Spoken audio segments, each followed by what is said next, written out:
buenos días. Mi nombre es Darío Colombato, me desempeño como profesor adjunto en la Cátedra Bovinos de Carne de la Facultad de Agronomía de la Universidad de Buenos Aires. Soy investigador adjunto de CONICET y agradezco especialmente la invitación del programa de agronegocios de la Universidad de Buenos Aires, Facultad de Agronomía, y del diario Agroempresario. Y el tema que trataría de desarrollar en estos cortos minutos es sobre el manejo de la alimentación en el feedlot. Sé que hay gente que ha desarrollado un poco lo que es la historia del feedlot en Argentina, es una historia, digamos que reciente, ¿sí? Con algunos cambios, y básicamente me gustaría concentrarme en lo que es el manejo de la alimentación. Como tal, no hay una receta única, porque esto depende muchísimo de lo que es la infraestructura con la que el productor cuenta, el objetivo productivo por sobre todas las cosas. Muchas veces uno se encuentra en el campo que lo que no está claro realmente al iniciar un sistema de producción, sea feedlot o articulaciones pastoriles con el feedlot, es que no está claro el objetivo productivo, y ahí es donde uno tiene que ayudar realmente al productor a definir claramente cuál es ese objetivo, de forma tal de que la solución al problema propuesto se derive lógicamente de un buen diagnóstico. Claramente, como decía, esto depende mucho de la escala. Una vez que está claro el objetivo productivo de comenzar con la actividad de feedlot, ya sea como productor integrado con la recría, o sea, con el proceso de crecimiento del animal, o como directamente alguien que se dedica únicamente al engorde, a la terminación de los animales en un sistema confinado como es el feedlot. Para comenzar, y una forma de ordenamiento del manejo de la alimentación, un periodo que es importantísimo es la recepción del animal en el feedlot, ¿sí? Y esto hablaríamos primero de lo que es adaptación, ¿sí? Lo que es cómo se acostumbra al animal a la comida y a su vez al ambiente en el cual tiene que desarrollar los últimos, de alguna manera, días de su vida. Pero también tenemos que hablar de las instalaciones necesarias del feedlot que llevan a que ese animal se pueda acostumbrar más rápidamente y durante la estadía de ese animal en el feedlot no sufra estrés, que tiene mucha relación con pérdidas de ganancia. Esto es, con que el animal no llega a expresar todo el potencial de ganancia de peso que le puede estar dando la dieta, porque está bajo un estrés. Entonces, la adaptación, claramente, si el animal viene de una dieta pastoril, o sea, el animal estaba pastoreando tranquilamente en el campo y de pronto uno lo ingresa en un corral, bueno, básicamente hay que acostumbrar a dos entidades: el animal, por una parte, al ambiente, y el rumen, que es una cuba de fermentación, ¿sí? Es un preestómago tal como se lo conoce, en el cual se fermenta gran parte de ese alimento y como resultado de esa fermentación se genera el 70 al 80% de la energía que requiere ese animal para crecer y engordar. Entonces, como decía, hay que adaptar al animal al ambiente y a la vez adaptar ese rumen para que no se generen desórdenes digestivos clásicos de la alimentación con alto contenido de granos, como ser el problema de la acidosis subclínica y clínica, en el caso de que se desarrollen síntomas visibles, que conllevan muchas veces o a muerte de animales y en la mayoría de los casos a reducciones en las ganancias potenciales. La forma de adaptación más clásica que existe al ingreso de ese animal es entregándole una dieta que es rica en fibra. Las fuentes de fibra tradicionales son el heno, ¿sí? En forma de rollos o en forma de fardos, o los silajes, ¿sí? Que pueden ser realizados de acuerdo a la zona: silaje de maíz, silaje de sorgo, silaje de cebada, silaje de avena. Todos estos últimos, el de avena, el de cebada, son menos tal vez comúnmente utilizados, pero hay vastas zonas en las cuales la cosecha fina es mucho más segura y estable a lo largo de los años que la cosecha gruesa, con lo cual perfectamente se pueden realizar silajes de estas características. La idea es realizar o armar una dieta que tenga alto contenido de esa fuente fibrosa y bajo contenido. Cuando digo alto y bajo, me estoy refiriendo quizás iniciar con un 70% de dieta fibrosa y un 30% de concentrados. Estos concentrados son los llamados, digamos, los granos de cereales, el maíz, el sorgo, la cebada, en menor medida el trigo. Y las harinas proteicas, que son las que le aportan la fuente de proteína. Ya vamos a hablar un poquito más en detalle con respecto a eso. La idea es iniciar durante unos 3 días con una dieta alta en fibra y baja en grano. A los 3 días bajar un poquitito la fuente de fibra, ¿sí? Disminuir su proporción, aumentando gradualmente y consecutivamente la fuente de concentrados. Este proceso puede llevar unos 15 días con unos 4 a 5 cambios de dieta y tiene esa intención de adaptar en parte al animal a que se acostumbre a su nuevo ambiente y con mucho mayor énfasis al rumen para que se vaya el ecosistema microbiano, porque hay casi 500 especies de microbios entre hongos, bacterias, protozoo y arcaea en el rumen. Ese ecosistema tiene que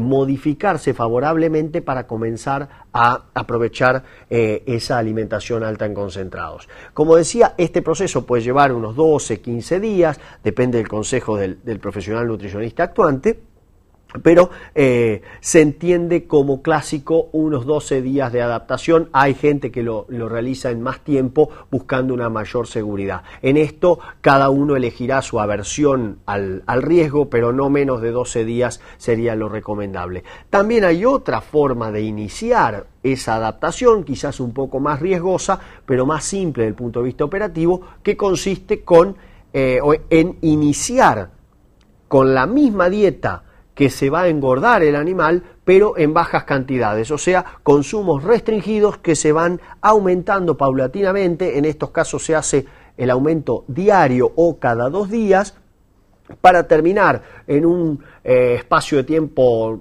quizás más largo que el otro sistema anteriormente descrito. Se realiza, digamos, ese incremento para terminar en la cantidad que el animal recibe a voluntad. Esa adaptación, como decía, tiene como objetivo, y es fundamental, porque si genera un problema de acidosis en ese momento es muy posible que la performance futura del animal se vea comprometida. Digamos, hay una sobrecarga metabólica sobre el hígado, pueden aparecer problemas de locomoción, digamos, problemas en las manos, problemas en las patas, que llevan a que ese animal, al sufrir ese estrés y al tener síntomas clínicos de acidosis ruminal, bueno, ese animal, como decía, no pueda cumplir con lo que es esperado de él en términos de performance o respuesta productiva. Una vez que esto está preparado, digamos que la adaptación, ese animal ha sido adaptado, ha sido manejada la parte sanitaria por un veterinario actuante,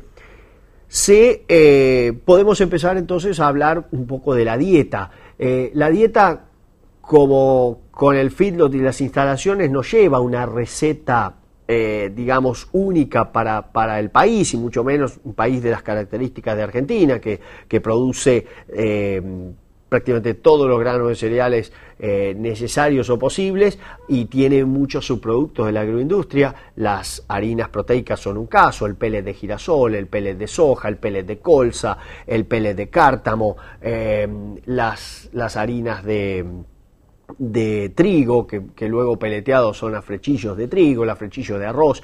En fin, hay una vasta cantidad y amplitud en lo que son los subproductos, por lo cual dar una receta única aquí sería hasta contraproducente, porque la gente puede conocer, de acuerdo a su zona, cuáles son los subproductos posibles, cuál es la estacionalidad de ese subproducto, o sea, en qué momento del año hay más oferta, cosa de poder fijar por ahí un precio o estoquear una determinada cantidad de acuerdo al presupuesto de cantidades necesarias para un encierre. Entonces, básicamente una dieta de encierre, una dieta de corral de terminación, debe contener en su mayor proporción una fuente de energía, y esa fuente de energía para ser lo más eficiente posible, debería estar basada en almidón.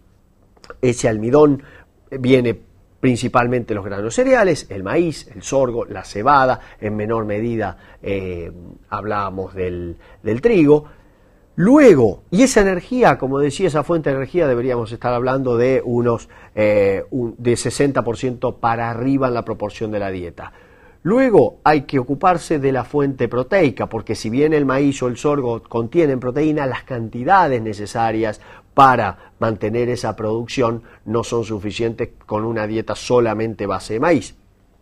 Para eso recurrimos a las harinas proteicas, que por un lado aumentan el tenor proteico de la dieta en proteína de alta calidad. En general el pele de soja, el pele de girasol son proteínas de buena biodisponibilidad, buen valor biológico, sino que además diluyen la energía de la dieta, ¿sí?, por tener menos densidad energética, con lo cual entonces se reducen los problemas de acidosis. Tenemos la energía, tenemos la proteína, y lo que nos falta en una de esas dietas es un aporte de fibra, ¿sí?, que ahí hay toda una discusión, hay distintas escuelas y depende mucho de la infraestructura. Hay gente que puede utilizar el maíz sin procesar, una gran discusión, maíz entero versus maíz partido, pero muchas veces esta discusión se reduce a decir, si vamos a utilizar fibra, podemos empezar a procesar el maíz para aprovecharlo mejor, porque la fibra reduce la incidencia de la acidosis. Si no podemos usar fibra por infraestructura o porque hay un deseo del productor de no hacerlo, el maíz debería ser entregado entero para entonces prevenir de alguna manera o minimizar los riesgos de acidosis. Decíamos, la fuente de fibra puede ser la de silajes, que entregan además humedad a la dieta, que permite un mejor mezclado, o heno, que debería ser de alguna manera procesado previo a la entrega para facilitar su mezclado y no quedar partículas muy largas que después el animal puede seleccionar. Y por último quedaría una fuente de minerales, vitaminas y ionóforos. Los antibióticos ionóforos son antibióticos permitidos, en Argentina al menos, para la producción animal, que son moléculas muy eficaces en aumentar la eficiencia de conversión. Esto es, la relación entre la ganancia que obtengo con determinada cantidad de alimento o su inversa, el índice de conversión, que es cuántos kilos de alimento necesito para convertir un kilo de ganancia de peso. Ese antibióticos conocidos, los más conocidos, la monensina, el lasalocid, esos antibióticos ingresan dentro de esta fuente mineral vitamínica, que a su vez suple los requerimientos de ese animal de acuerdo a su categoría, peso y ganancia de peso esperada. Suple los requerimientos de minerales y vitaminas. Esencialmente el calcio, que está en muchos casos en defecto cuando entregamos granos y subproductos y poca fibra en la ración. Entonces, de esta manera se contempla una dieta total, que no es total porque nos está faltando un aspecto que es importantísimo y que con esto voy a ir redondeando, que es el agua. ¿Sí? Muchas veces nos ocupamos de discutir si el maíz va partido o molido, pero no nos ocupamos en discutir si hay suficiente cantidad de agua y, lo que es muy importante también, suficiente calidad de agua. Existen vastas zonas en provincia de Buenos Aires, Santa Fe, sur de Córdoba, Entre Ríos, etcétera, en donde la calidad del agua no es buena en términos de altos contenidos de sulfatos, altos contenidos de sales totales disueltas en el agua, que conllevan a que la dieta puede ser ideal, el manejo puede ser ideal, pero por culpa de la calidad del agua la respuesta productiva no es buena, porque el consumo de agua no es bueno y entonces el consumo de materia seca de esa dieta no es buena. Se recomienda enfáticamente realizar un análisis de la calidad del agua presente en lo que va a ser el feedlot o lo que ya es el feedlot, para entonces, si existieran limitantes, intentar de alguna manera minimizarlas cambiando alguna de las fuentes de minerales, o de alguna manera saber también que hay esa limitante para observar si es posible cambiar la fuente de agua o diluir la fuente mala de agua con una fuente mejor. En resumen, el manejo del feedlot no lleva recetas preestablecidas, es el objetivo productivo del productor y lo que el productor cuenta en su zona, lo que va a llevar al profesional nutricionista a determinar la mejor ecuación de costo-beneficio para un cierto emprendimiento de feedlot.